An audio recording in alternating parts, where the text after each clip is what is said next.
basisschool sowieso, van 7 tot 12 jaar. En daarvoor hebben we 4 verschillende kampen.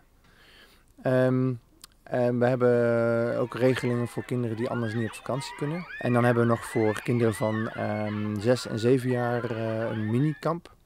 Sinds een jaar of 8, denk ik. En die zijn 6 en 7 jaar, dus die gaan 2 nachtjes. Ja, nou, we hebben een ochtendprogramma, een middagprogramma en een avondprogramma elke dag. Het ochtendprogramma begint eigenlijk met dat de hoofdleiding langs de tenten komt gelopen en die komt iedereen wekken. En dan gaan we allemaal naar het kampterrein en dan gaan we ontbijten met z'n allen en dan hebben we een toneeltje en een ochtendspel. En dat verschilt dan elke dag wat het toneeltje is en wat het ochtendspel is. En dan 's middags hebben we even een lopende boterham, noemen we dat. Dan zetten we 2 hele grote pannen klaar met boterhammen. En dan kunnen die kinderen allemaal een boterham komen pakken om lekker even te lunchen. En wat te drinken natuurlijk. En dan gaan we weer een toneeltje doen, even vrij spelen en een middagspel. En dan 's avonds gaan we lekker avondeten. En ja, is dat allemaal heel gezellig. Die kinderen natuurlijk afwassen en zo. En daarna gaan we het favoriete spel van veel kinderen spelen, genaamd de Rocky Mountains. Dat doen we elke avond.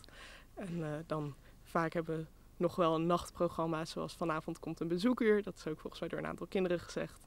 En een paar nachten terug hadden we een nachtspel en een schimmenspel op dezelfde tijd. Wat is het hier fijn, al die spookjes. Elke dag weer in het grote bos.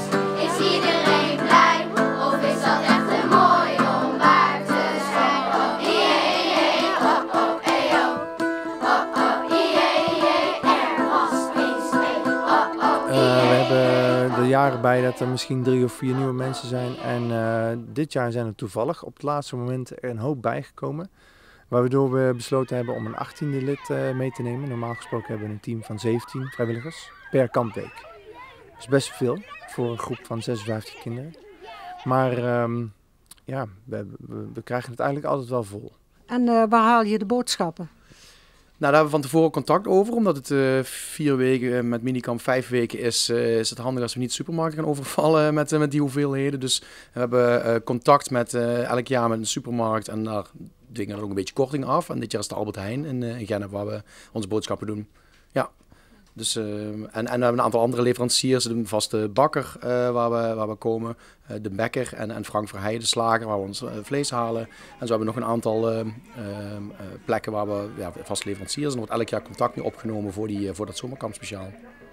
Er worden ook nog foto's gemaakt op kamp en die laten we afdrukken bij Foto Boston in Gennep. Wat gaat we doen? Ga sneeuwwitje nu al met pensioen?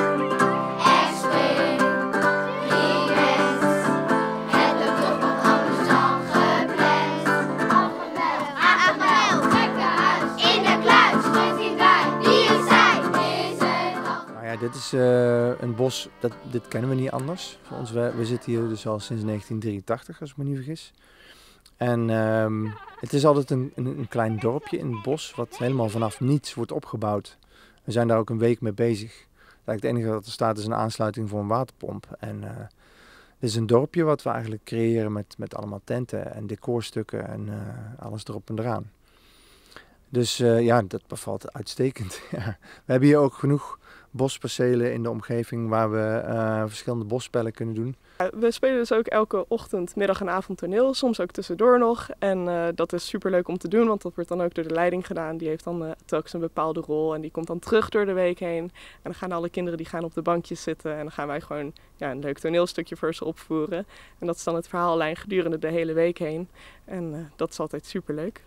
Oh, we hebben een kluis geplunderd. Ja, we hebben een kluis geplunderd. Ja. Een kluis geplunderd? Ja. In het bos? Ja, in het bos. Want er zaten vol met contracten van de gym.